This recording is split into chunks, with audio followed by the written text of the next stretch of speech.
I think that's getting reverb. Again? Half of this video will be reverb.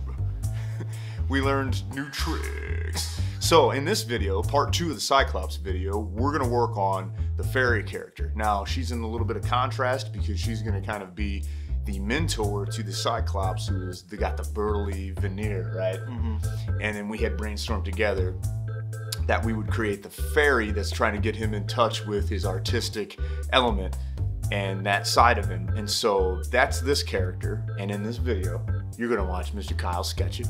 You're gonna watch Mr. Kyle illustrate it. Then you're gonna watch me do some little dainty music for it, right? Nah, just kidding. I made the music perfectly appropriate because I'm mature.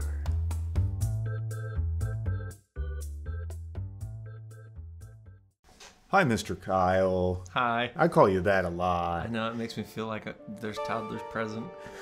We need to get shirts, right? Mr. Kyle and Mr. John. Yeah, with the pocket. For some reason, I want pocket tees. That just seems like a dad thing. Yep, Mr. Kyle, Mr. John. Full of Werthers.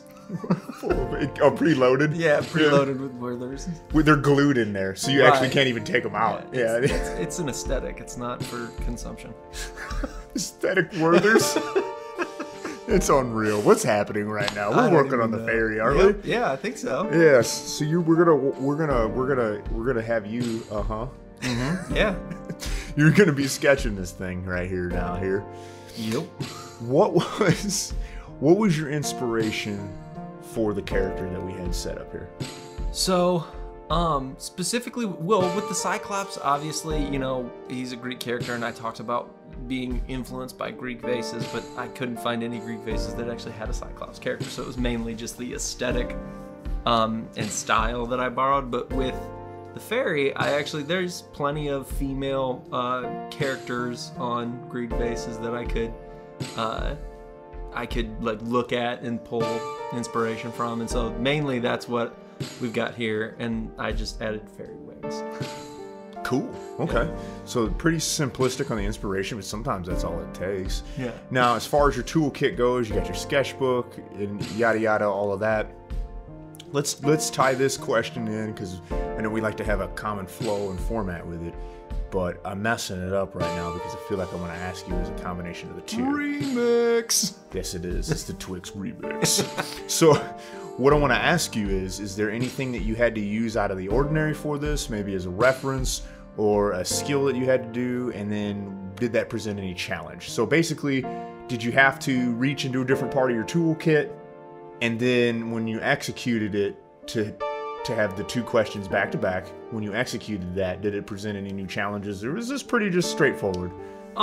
It was fairly straightforward, but the one thing about her that was like my main focus when I was drawing her was keeping how I draw her hair and how like I wanted it to be stylized but not seem like she had like plates on her head, if that makes sense. No, you know? I know what you mean, because you can tell, and I think you've said this, so I'm kind of plagiarizing you, is that you wanted it to be, you wanted the art to be, have a geometric vibe. Right. And feel to it, because that's what the Greek stuff was. Yeah. And so I could see that by if you have that approach with her hair, that her hair might start to look blocky. Yeah, make it look like sharp, or that it clanks when she walks instead of flow. That was pretty good. I didn't want that. So, yeah, that was the part of her that I focused on the most that was different from the other characters. Not necessarily Marcus, because I had to do like but we'll get to him later. Yeah. Hey, man. Jump his own video, whoa, dog. Whoa, so sorry. Okay, great. Now I see. I'm gonna call you out right now. Oh no. Right here and right there. He's not really vibing on this one as hard. We're on like a Cara light right now. But I actually, after the music started to become an element to this, I'm starting to get good vibes from this, and I'm pretty stoked on this. And I have to say that the fairy, you did a really good job, from my perspective as a layman, capturing this playfulness but also keeping, like, I don't know, for lack of a better term, like a sense of reverence, like nobility to the character. I enjoyed the way that you pulled this off when I was looking at it as inspiration for the music. And so know that when you hear the music for the fairy, for the rest of these characters, and for all of them, that really helped me, was that you have this air of cartoon, Yeah. which I try to pick up on, but you also left each character with a very broad sense of nobility. And I think that you did that artistically in a really cool way with a fairy. So I just wanted to put that feather in your Thanks, head. man.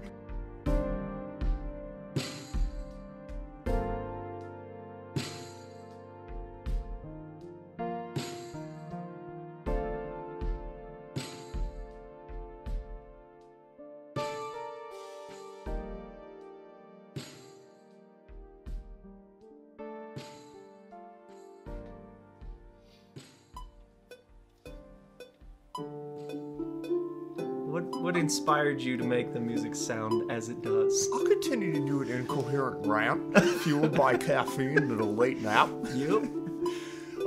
Basically to expound upon where we just arrived from. Our budget's running low on words, man. It's getting expensive around here, guys. We need you to hit that donate button, even though there isn't one. Anyways. So what inspired me to it was definitely the art, was the sense of reverence that was there, but the sense of playfulness that was there, and that's what led, just like I said, the Cyclops video too, to give that orchestral vibe. But I went to a different part of the orchestra, and so the instruments also helped support that kind of a mindset for her. Because in my mind, the character and the inspiration of the fairy is that she very much cares for her friends, and I wanted that vibe, and I felt like, and as we talk about the instruments, I felt like the instruments helped really support that with her, and when you hear those tones. So that was kind of my inspiration, was the instruments that I already knew I wanted to use, were really one in particular, and then, the character visually supporting that too. Okay. So then, the instruments you said that you used were different for this character. Was it the same kind of process where you have your keyboard out and everything? Oh like yeah, that? this one's all keyboard because I have to use the virtual instruments because I don't have harps and stuff. One day maybe I will. Honestly, I would love to see that. Oh, I would. If I had the money, I would have the place decked out. But so I used a harp. I don't know what it is. I'm sure I'm not the only human. It's not unique to me, but the harp just pulls this very majestic. When you think of unicorns or prancing leprechauns or fairies. Yeah, it's like that's what the angels play on the clouds in like every cartoon that I grew up watching. It's gotta be what brainwashed me into this, Probably. right? So I like the very soft, plucky sensation of the harp, and it's basically a piano turned upright and the keys taken off of it. It's really what it is. Mm-hmm. And it's pretty cool, So I put that in there, and I got a glockenspiel, and then there was something I think called a celeste, which was like, kind of sounds like fancy wind chimes that are arranged more so like a xylophone. And so I have these very bell-like tones that are floating in and around the harp. And then I have some strings supporting like a bottom part of it to give it like a bass, right? I think I used... I can't remember without looking at the project right now whether or not I used a cello ensemble or a bass, upright bass ensemble. I think it's the upright bass ensemble, just to add like some depth. It's the wrong thing to say, like some bass, because I have all of these flighty things sitting on top of it. Yeah. Okay. So then, with all those, was there anything this time around that you felt extra challenging or you wanted to focus on or anything like that? Yes. So working with, and I'm trying to figure out how to articulate this correctly, working with those instruments and how they would sit on top of each other. So you have the main heart of everything being pushed forward by the harp. And then since it's gentle, that gives that front to it. And the bells are almost sharp, but they're sharp like her hair, just enough. Yeah.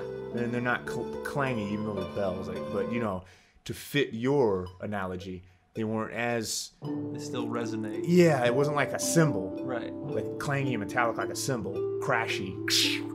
It's more... It has that bell tones, right? But if I just like I just said, if I just relied on that and knowing what I know from creating soundscapes and music over the years, that I've been doing this a long time, just not publicly until now, the bass needed to be there. Hey, I just looked at the time. We got both these voiceovers in just the right amount of time that we like. Nice. So we're gonna put a nice bow around this. Listen, y'all, we do these on Mondays, we do these on Wednesdays, we do these on Fridays, and this is the part where I say,